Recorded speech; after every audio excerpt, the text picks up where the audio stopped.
Guys, welcome to One Wayfinder. This is an opportunity for me to try to Hulk smash my way through fears and limiting beliefs to start a podcast as part of my journey to find my authentic self and hopefully to inspire you to start your journey as well through my experiences. Thank you so much for joining me today. I just want to get started.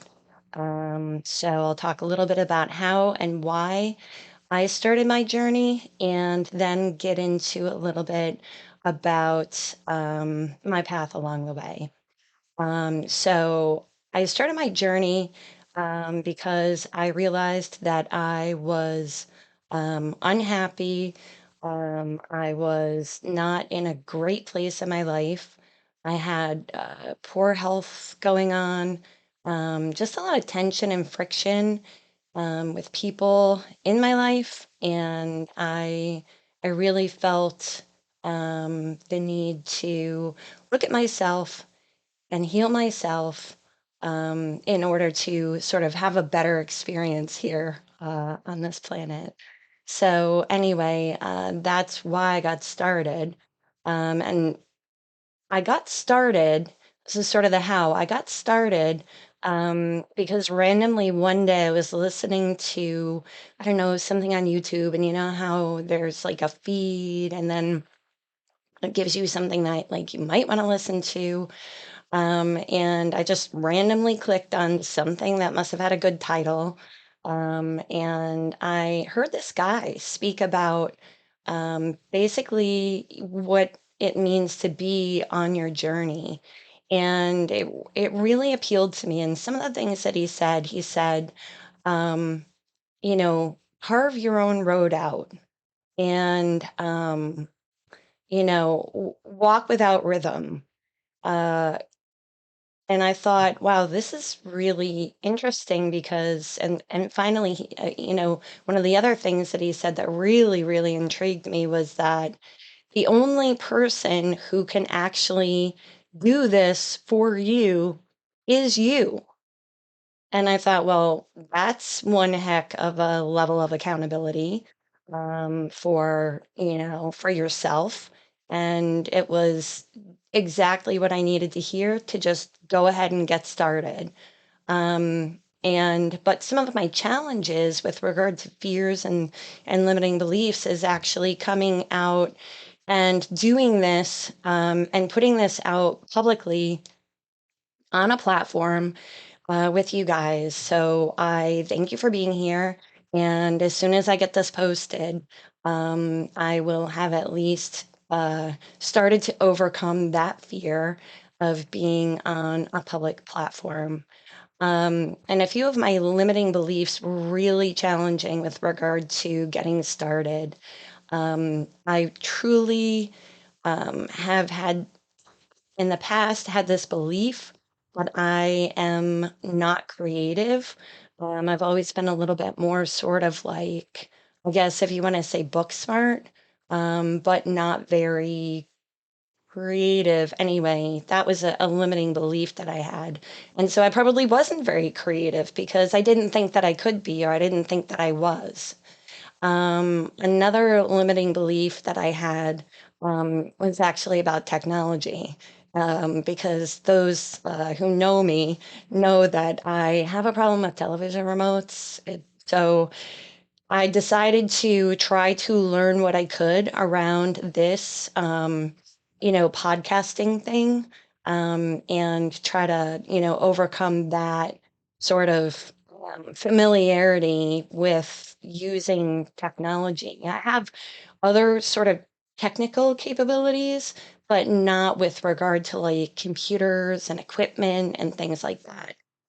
So I thought that, um, trying this would actually help me to feel more empowered around using technology. And finally, I'm looking at my notes here. Um, okay. And the last, probably not the last one, the one that comes to mind is fears in, that I'm somehow not good enough to bring my story forward or to share my story with you. But then I realized like this is actually just part of my journey. So if you feel inspired by it, that would actually warm my heart. Um, but also realizing that um, this is part of my journey to do this, and so it doesn't really matter if someone else if anyone ever even watches it or anybody, whatever, it's just, okay, it's time for me to get over my fears, basically. I really just needed to get going. And one of the challenges actually that I've had with getting going is thinking that I had to be perfect. Everything had to be perfect before I started. And I realized that I was actually sort of self sabotaging. So I was actually sabotaging my ability to get started because of this limiting belief that I needed to be perfect to do it, and everything needed to be perfect to do it. And I now know that I was just literally like in this place of throwing all kinds of barriers in my own way or agreeing to do things that were not necessary that other people could do themselves or all sorts of things, just whatever, it didn't matter. I was just gonna let everything get in the way of doing this because in my mind it wasn't perfect yet. And so I'm over that, clearly. Okay.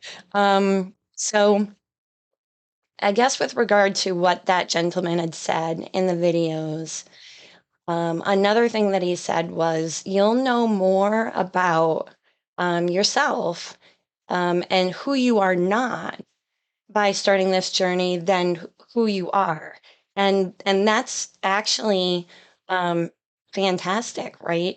So the idea is to be fearless about getting started on the journey.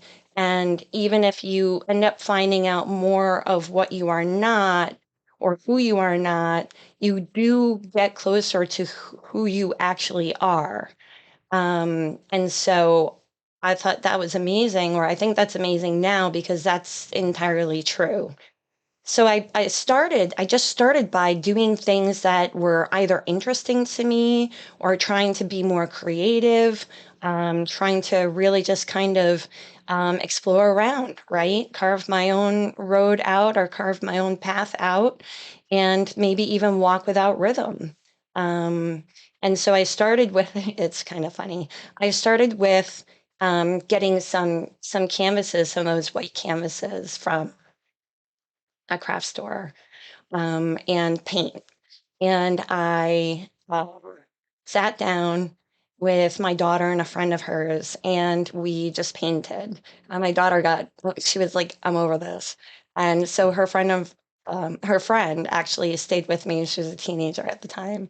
And we just sat and painted and um, really, she was better at it than I was. And I realized that, um, so maybe painting wasn't going to be my thing.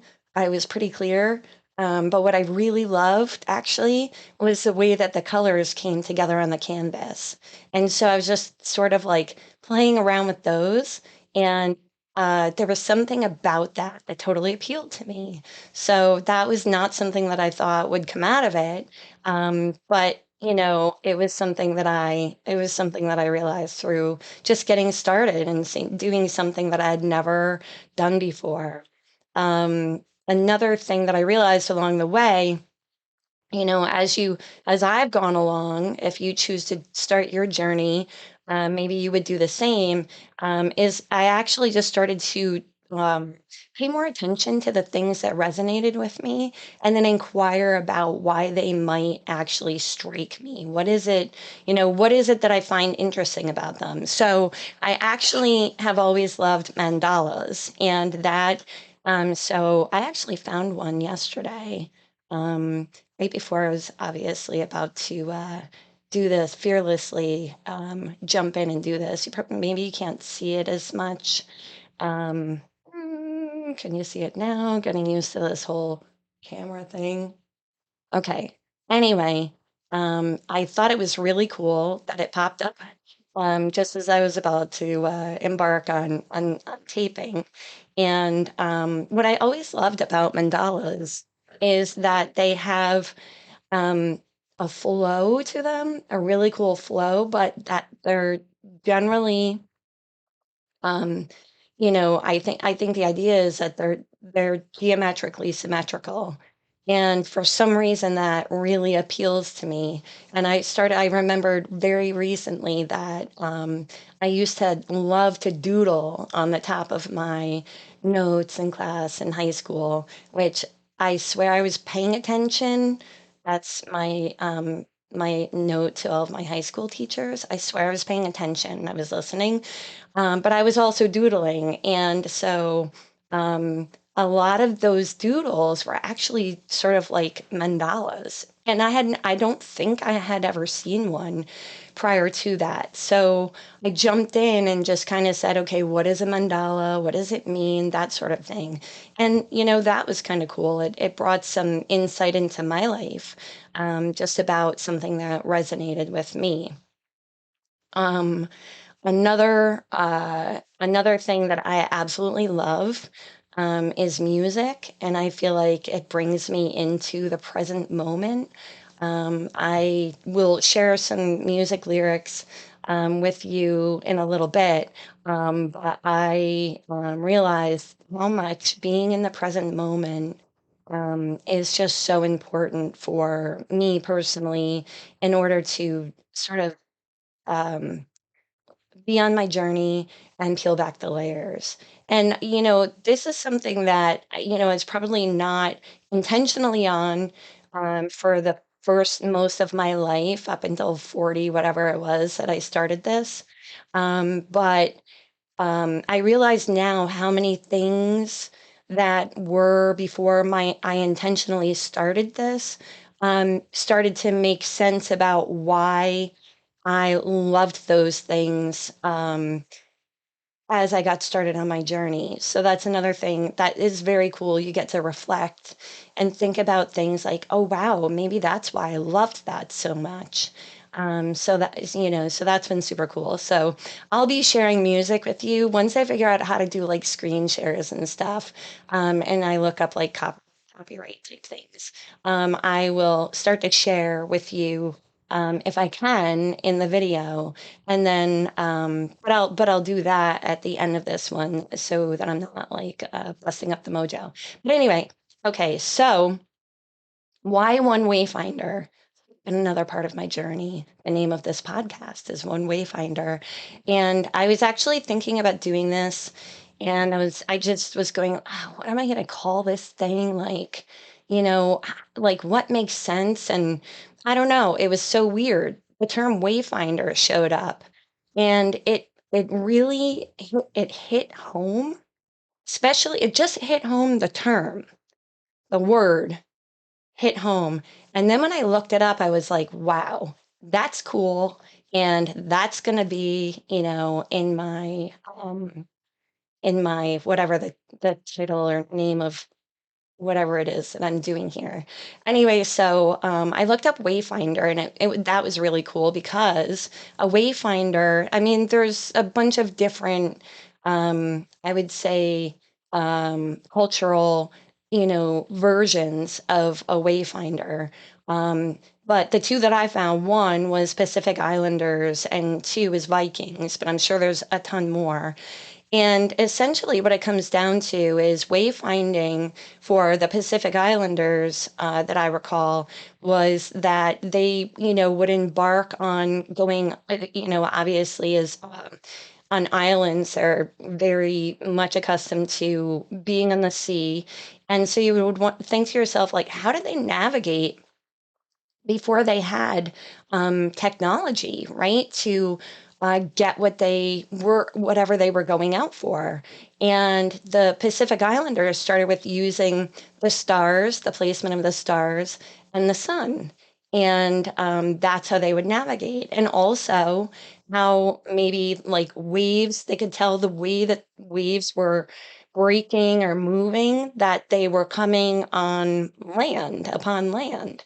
So they could either navigate to the land or navigate away from the land.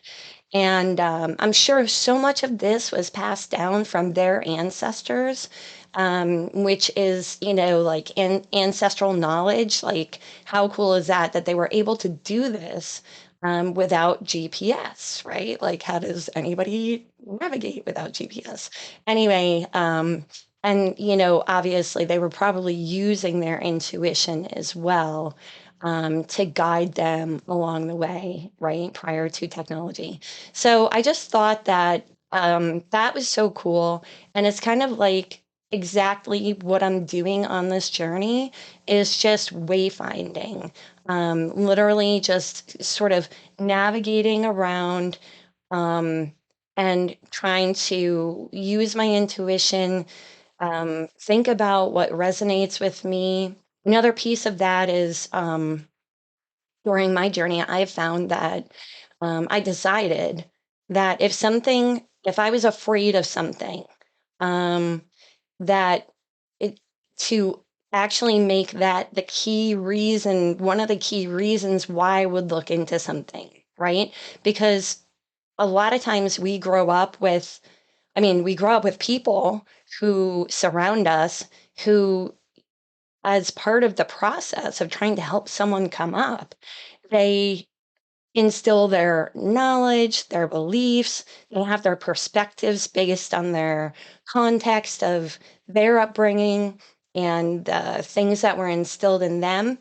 And so a lot of times they will instill things within us that are, based on their own fears or based on their own, again, their own context and perspectives. But wait a minute, peel that back. Is that my context? Is that my perspective? So I'm jumping in, you know, to things that might be, fearful based on my upbringing, which is, on the religion that I was brought up in and the context and perspectives of the people who were helping me come up, and culture, education, those sorts of things. So I said, you know what? I'm gonna jump in. If I'm afraid, in my head, I looked at it as I'm actually, if that rock, if something screams, be afraid of whatever is under that rock. I'm picking up the rock and I'm looking underneath it, right? And I'm also trying to recognize, is any of this triggering me? Is there something in here that's triggering me and why? Even if it wasn't something that I was fearful of, I started really looking at my triggers. But to stick with fears for a second, what was it? Question was, what was it about this that made me feel fearful? And I decided that I was going to start to look at those things. Another thing that occurred to me one day, which was sort of crazy because I was like on my lawn, looking at it going, there's some weeds. I don't even know if I have pesticide. Let me like just go, pull them out real quick. And what I found was I was actually pulling up crabgrass. And I don't know if you guys, yeah, obviously crabgrass wouldn't be everywhere. So I'll describe it, but it's very invasive for a green lawn that, you want to be like impressive to yourself and to your neighbors, right? So I was pulling up the crabgrass, right? When I worried about being impressive to my neighbors. I was pulling up the crabgrass, and maybe even to myself. But anyway, I was pulling up the crabgrass, and obviously started with what looked like the center of the crabgrass, and I was, wow, these, it's like this mound, and then like these things go pretty deep. I mean, if you're gonna get this out, you're gonna have to, dig. Okay, so I did. But then I also realized that it has like tentacles that go and spread like kind of like spider's legs or something like that across the lawn. And then those tentacles actually grow these things to root into the ground. So it gets this stronghold on your lawn. And I was just like, this is crazy. Like, this is a crazy, I mean, really, like, kudos to the crabgrass for being having evolved to be able to do that and get its nutrients and stay alive, right? But like I still wouldn't want you on my lawn. But then I realized that it was kind of like a visual for like trauma and what trauma can do in one's life, and maybe what trauma was doing in my life. Right. So the center of it was like the main trauma. And this may be like, obviously we all have things that we consider having been traumatic in our life that we remember. But I think we also have trauma that we don't always kind of pull forward. And it might be um, our own mechanism for kind of keeping ourselves sane, right? Like if that pulled forward at this moment, maybe I don't have the skills to handle it. So I think that happens. But what's interesting too, I think, is that trauma, whether you have a memory that you have forward with you in that moment or not, actually can grow tentacles in your in your life. And so those tentacles to me represented ways in which maybe I was triggered or something was uncomfortable or what have you in how I was responding to things in my life. And I realized that, you know, being on this journey has actually helped me to not only sort of dig up the main traumas, but also to sort of uproot those tentacles. Um, and it's been so healing, so healing. And, just getting to me being at peace with who I am and, the way that I can maneuver in the world.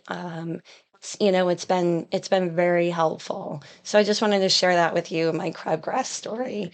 And you'll always see me in t-shirts. That's another thing. I was throwing this huge monkey wrench into getting started because it was like, oh, what will I wear? How will my hair look? And all of these things. And I really just decided, like, this is what my hair looks like because I just, you know, curly hair, throw a product in it, whatever. And then I'm always like I'm a t-shirts and jeans kind of person. So I decided I'm just gonna wear t-shirts because if I can't like obsess over this. And again, it was keeping me from getting started. So whatever. I'm not gonna worry about what I'm wearing or what my hair looks like. Just getting out here.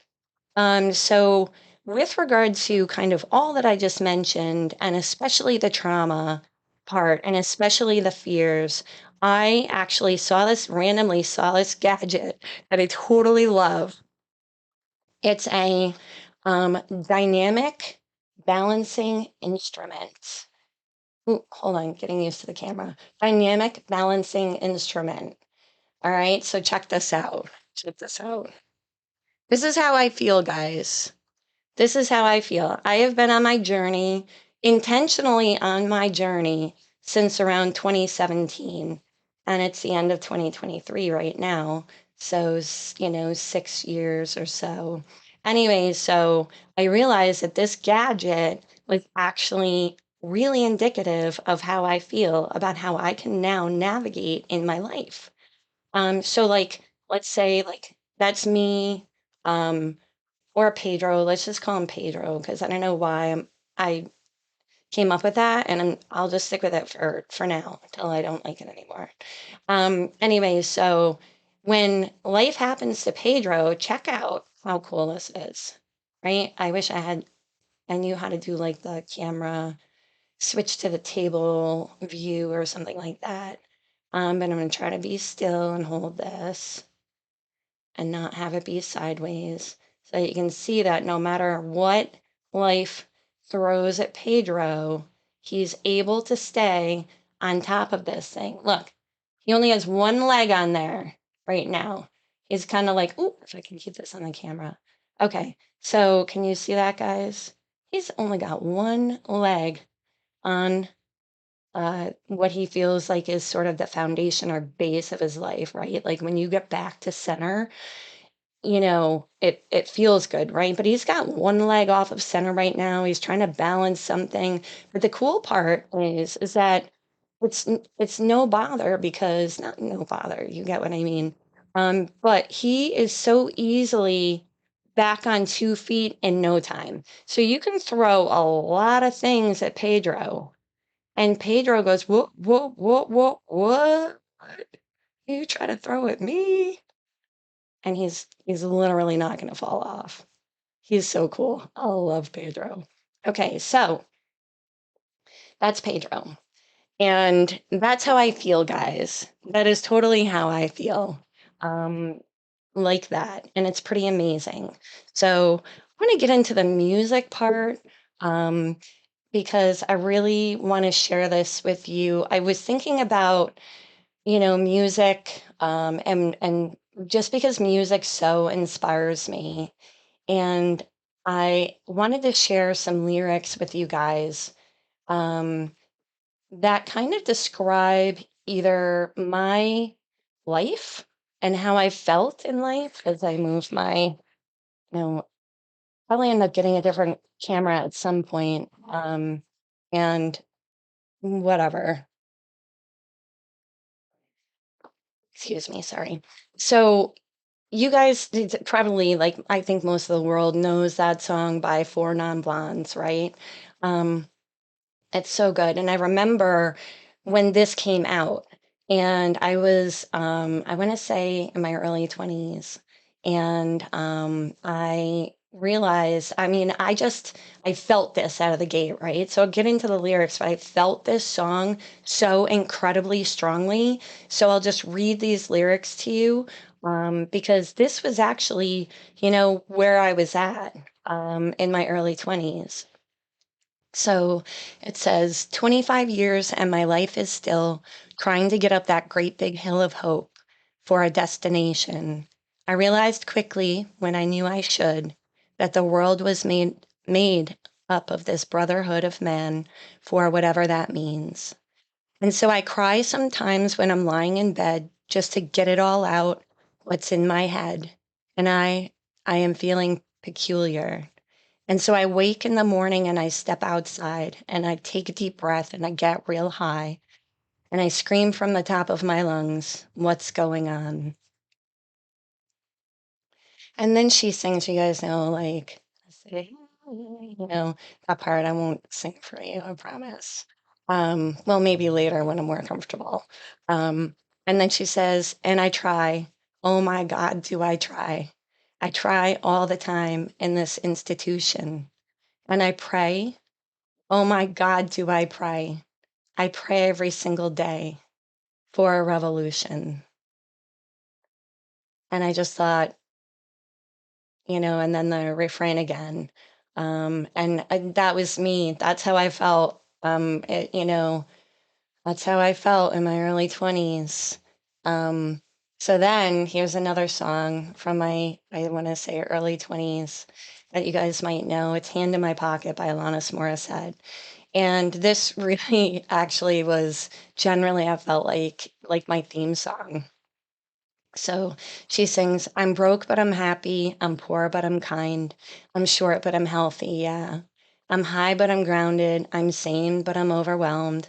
I'm lost, but I'm hopeful, baby. What it all comes down to is that everything's going to be fine, fine, fine. Because I've got one hand in my pocket and the other one is giving a high five. She sings, I feel drunk, but I'm sober. I'm young and I'm underpaid. I'm tired, but I'm working. Yeah. I care, but I'm restless. I'm here, but I'm really gone.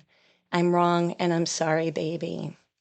What it all comes down to is that everything's going to be quite all right because I've got one hand in my pocket and the other one is flicking a cigarette.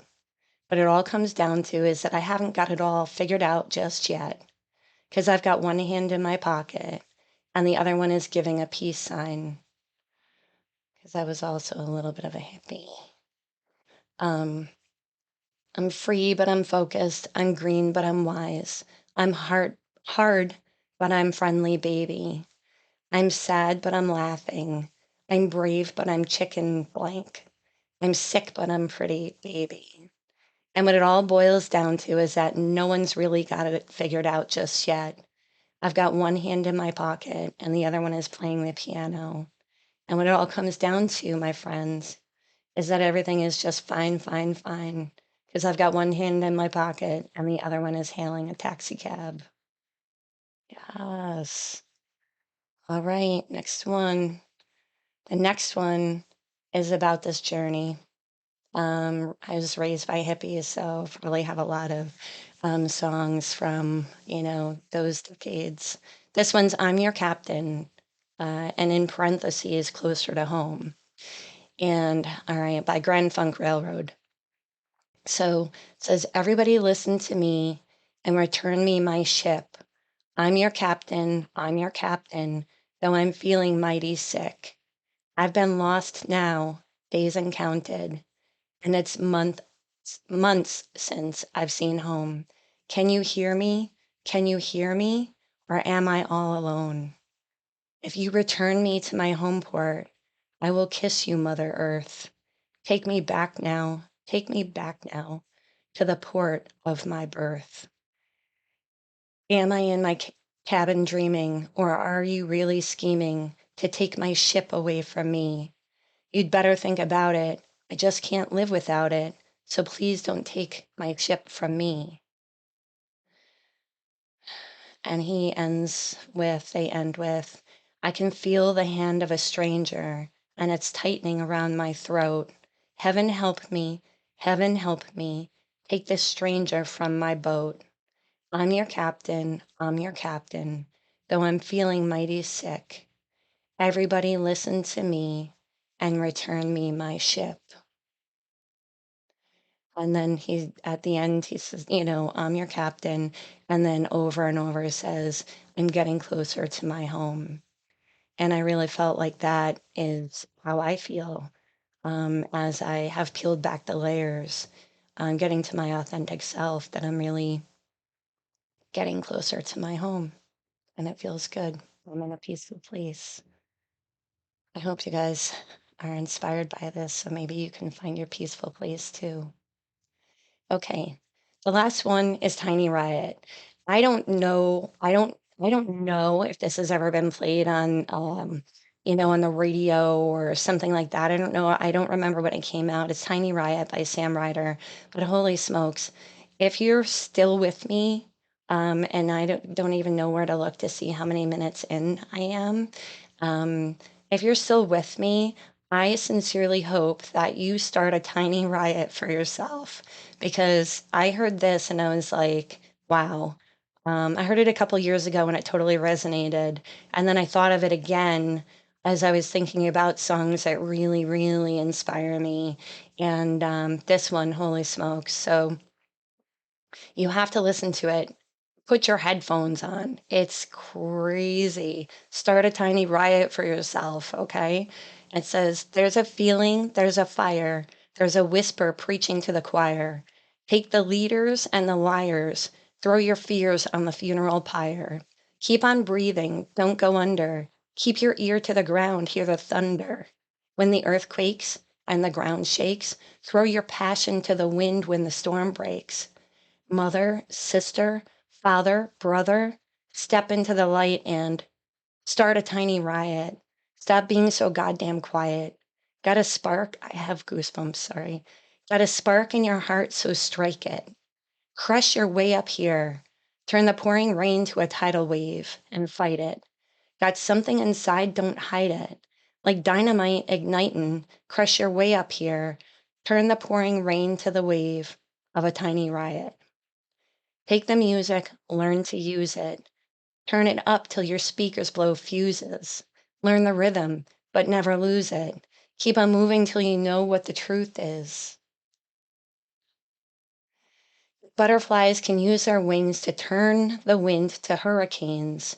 You and I can break the chains. It takes a day to start a tiny riot. Stop being so goddamn quiet. Got a spark in your heart, so strike it. Crush your way up here, turn the pouring rain to a tidal wave and fight it. Got something inside, don't hide it. Like dynamite igniting, crush your way up here. Turn the pouring rain to the wave of a tiny riot. Listen to this, guys. In the darkness, there's a light. You can find it if you try. If you open up your eyes, if you're drifting out to sea, you can just hold on to me. We'll make it to the other side. and start a tiny riot. Stop being so goddamn quiet. Got a spark in your heart, so strike it. Crush your way up here, turn the pouring rain to a tidal wave and fight it. Got something inside, don't hide it. Like dynamite ignite and crush your way up here. Turn the pouring rain to the wave of a tiny riot. And then he sings the refrain again. So thank you so much, guys, for joining me. I just really appreciate getting started on this, and anyone who's actually joined me here and gotten this far in my video. And I just want to let you know, from the peace and love in my heart, I love you. How do people do this? I love you. No, I really do, actually. So I'm not going to get this, but you know what I mean. I love you. All right. Have a really fantabulous day, and start a tiny riot.